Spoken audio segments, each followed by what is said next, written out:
அமெரிக்காவிற்கு இனி அந்த தகுதி கிடையாது என்று ஈரான் உலக நாடுகளுக்கு மெசேஜ் சொல்லியிருக்கிறது. ஹோர்முஸ் நீரிணையை திறக்க முடியாது என ஈரானும் திறந்தே ஆக வேண்டும் என்று அமெரிக்காவும் தொடர்ச்சியாக முரண்டு பிடித்து வருகின்றன. இந்த இரண்டு நாடுகளின் பிடிவாதத்தால் உலக நாடுகள் வெகுவாக பாதிக்கப்பட்டு இருக்கின்றன.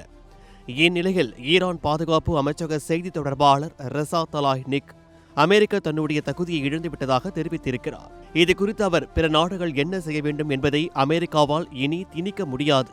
சுதந்திரமான நாடுகள் மீது தனது கொள்கையை திணிக்கும் நிலையில் இனி அமெரிக்கா இல்லை, தனது சட்டவிரோத பகுத்தறிவற்ற கோரிக்கைகளை கைவிட வேண்டும் என்று ஈரானின் கோரிக்கையை அமெரிக்கா ஏற்கும் என்று திட்டவட்டமாக தெரிவித்திருக்கிறார்.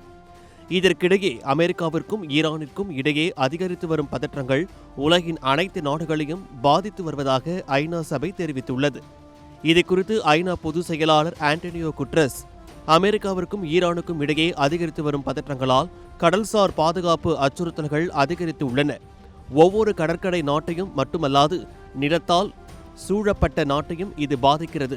உலக அளவில் அதிகரித்து வரும் பிளவுகள் நம்பிக்கையை அரித்து சர்வதேச சட்டத்திற்கு சவால் விடுத்து கூட்டு பாதுகாப்பின் அடித்தளங்களை சிதைக்கின்றன என்று கடுமையாக விமர்சனம் செய்துள்ளார்.